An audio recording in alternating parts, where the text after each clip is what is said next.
Praise the lord. ఆదికాండం 12వ అధ్యాయం 2వ వచనం. నిన్ను గొప్ప జనముగా చేసి నిన్ను ఆశీర్వదించి నీ నామమును గొప్ప చేయుదును, నీవు ఆశీర్వాదముగా నొందువు.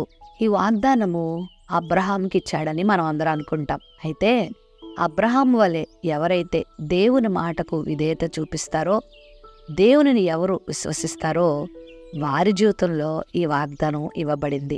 నిన్ను గొప్ప జనముగా చేస్తాను, నిన్ను ఆశీర్వదిస్తాను, నువ్వు ఆశీర్వాదకరంగా ఉంటావు అనే గొప్ప వాగ్దానాన్ని అబ్రహాం పొందుకున్నాడు. నీ బంధువుల యొద్ద నుండి, నీ తండ్రి ఇంటి నుండి, నీ దేశము నుండి, నేను చూపించే దేశానికి గనుక నువ్వు బయలుదేరి వెళ్తే నేను ఇంతగా ఆశీర్వదిస్తానని చెప్పిన దేవుడు ఖచ్చితంగా అబ్రహామును ఆశీర్వదించాడు. నువ్వు వృద్ధాప్యం వరకు కూడా పిల్లలు లేకుండా అలమటించిన అబ్రహాము జీవితంలో దేవుడు అద్భుతం చేసి వాగ్దాన పుత్రునిచ్చి ఆ ఇస్సాకు ద్వారా యాకోబు ద్వారా 12 గోత్రాలను ఇశ్రాయేల్ ప్రజల ప్రభు ఇచ్చి ప్రపంచమంతటా కూడా అబ్రహామును తండ్రిగా చేశాడు, విశ్వాసులకు తండ్రిగా చేశాడు.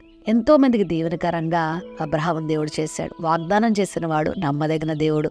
మరి నువ్వు కూడా ప్రస్తుతం ఒంటరిగా ఉన్నావేమో, అందరి చేత హేళన చేయబడిన పరిస్థితుల్లో ఉన్నావేమో, ఎవరూ లేనివాడిగా ఉన్నావేమో, ఏమీ లేని దానిగా ఉన్నావేమో. కానీ నువ్వు ఆయన మాటకు లోబడితే, ఆయన చెప్పినట్లు నువ్వు చేస్తే, ఆయన చూపించేటువంటి సూచన మేరకు నువ్వు గనక నడిస్తే ఖచ్చితంగా నిన్ను కూడా ఆయన గొప్పవారిగా చేస్తాడు. లోకము, బంధువులు మనల్ని గొప్పవారిగా చేయలేవు. ఒకవేళ లోకమే మనల్ని గొప్పవారిగా చేస్తే ఆ లోకమే మరలా మనల్ని క్రిందకు తోసేస్తుంది. మనుషులు ఒకవేళ మనల్ని గొప్పవారిగా చేస్తే ఆ మనుషులే ఒకరోజు మనల్ని తృణీకరిస్తారు కూడా.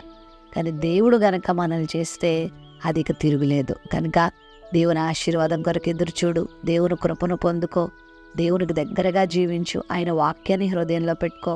ఆయన చిత్తాన్ని నెరవేర్చడానికి నీ జీవితాన్ని అప్పగించుకోగలిగితే గొప్ప ఆశీర్వాదం నువ్వు పొందుకుంటావు. నిన్ను దేవుడు గొప్ప జనముగా చేస్తాడు.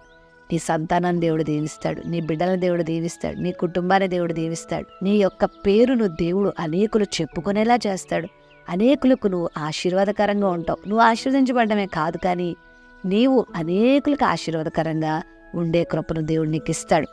మనం దీవించబడడం గొప్పే, ఇతరుల దీవెనకు కూడా మనం కారకులం అవడం ఇంకా గొప్ప కదా, ఇంకా ఆశీర్వాదం కదా. అట్టి స్థితిని దేవుడు మనకిస్తాడు. మరి ఈ నూతన సంవత్సరంలో దేవుని మాటకు మీరు విధేయులవ్వండి. గొప్పవారిగా దేవుడు మిమ్మల్ని చేస్తాడు, గొప్ప జనాంగంగా మిమ్మల్ని చేస్తాడు, ఆశీర్వాదకరంగా మిమ్మల్ని చేస్తాడు, మిమ్మల్ని కూడా ఆశీర్వదిస్తాడు. ప్రేమ నమ్మకం కలిగిన మా తండ్రి, ఈ వాగ్దానాన్ని వీక్షించిన నీ బిడ్డలను గొప్పవారిగా చేయండి. వారి జనాంగాన్ని, వారి యొక్క కుటుంబాన్ని, వారి జీవితాన్ని ఆశీర్వాదకరంగా చేయండి. మేలుతో తృప్తిపరచండి. యేసు నామములో ప్రార్థిస్తున్నాం తండ్రి, ఆమెన్.